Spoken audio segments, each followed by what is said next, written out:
Children these days want to be raised very differently to the way their parents were raised, whereas the parents want to raise children the way they were raised. So that really results in a conflict. Also, this generation, with the access that they have to technology, gadgets, numerous extracurricular activities, and also the academic pressure, have very little time to communicate with their parents, and so this barrier continues to grow. So how can one actually break this barrier? How can one actually communicate with one's children better is really what the crux of this book is. So while one can talk to children, but then they don't really have the time for you. One can ask them to read books, but that's easier said than done, because data from England, for example, shows that 30% of children at best read, and 17% of children are actually embarrassed if their friends see them reading. One can talk to them about one's own experience, but then as we know, that turns out to be a sermon, and we should perhaps remember what Charles Wordsworth had said. By the time a man realizes that maybe his father was right, he usually has a son who thinks he's wrong.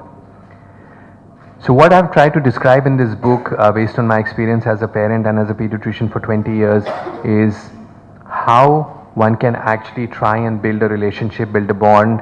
And I've shared through anecdotes, through lots of stories, through examples, how one can actually try and understand how a young person's mind works.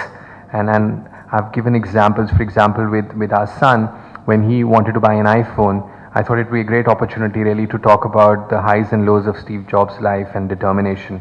Or when we were seeing the Soccer World Cup inauguration in South Africa, it was a great opportunity really to talk about forgiveness and Nelson Mandela, because there can't really be a better example than that.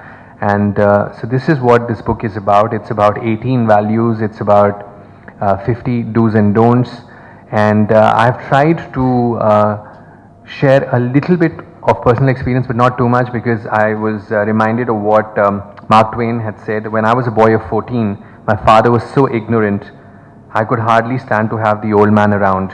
By the time I got to be 21, I was astonished at how much the old man had learnt in 7 years. So this book is dedicated to all the children I've had the privilege of looking after over 20 years, and I hope that it's of benefit to both parents and children. Thank you. Charan and I are we love kids a lot. That's number one. Number two is we are perfectionists, and we want to be really careful before taking the step. So I want to read through everything, and I thank Dr. Sibal for writing this book before we had kids, so now we can bring up our kids really well. My inspiration is my sister-in-law Sushmita, who's an amazing mom. I give it to her. She's like one of the best moms ever, and she's the best homemaker. And Charan, thank you for having such an amazing sister, so that we can learn from her. And also my cousin Sinduri. She heads the Apollo Hospital operations in Chennai and the whole region. And she has a 2-year-old kid, and she's able to do an amazing job with work-life balance. Her home and the kid, and it's just amazing. So, I use her as a benchmark when I have my children. But things are so different from the time, I was a child and to now. Dad wouldn't allow, boys to call us, or we didn't even have a cell phone till we finished school. That's like till the 10th or 12th. And then after that, I was exposed to America. So it was that bad. So anyways, it was a great experience also. But I was wondering, will my kids have the same experience as I did? Or will it be different? Today kids have, kids younger than me, even babies have social media accounts. So the world is changing. I mean, moms, from the time they conceive to their bumps showing to everything, is out there for everyone.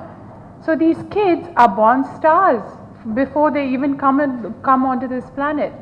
It's amazing how the world is changing. So my dad's thing of not letting any boys talk to us or come call home and all that doesn't work anymore. So I guess there's a lot to read about, how to bring up kids today. And I really want to talk about children's health, because I've seen a lot of kids today are chubby when they graduate, and your weight, your looks, all that is becoming so important. So I feel that every parent should look into their kids' health, get them vaccinated, get them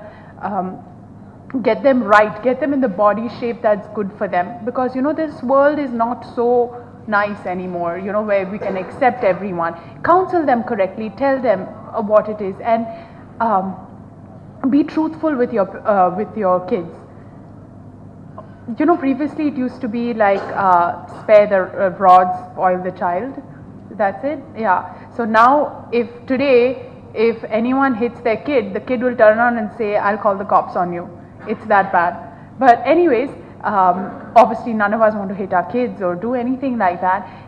I think it's very nice for parents to become friends with their kids, and I'm seeing it, I'm learning it, I'm trying to absorb as much as possible before we have kids, and we do extensive reading and research, and I know so many couples that have gone abroad to take classes even before they have kids. And it's so important to be aware of what you're getting into. There's someone else you're bringing into this planet, there's someone else you're bringing into this world, and you need to do justice, and it needs to be the correct time. And after they come in, everything. So I was with Deepak Chopra a few months ago, and he was telling me that you can change the genetics of the child when the child is in your womb. And I was like, wow, if we have the power to do so much, it's just amazing. So anyways, thank you, Dr. Sibal, and thank you all. I think you really need to concentrate on your kids.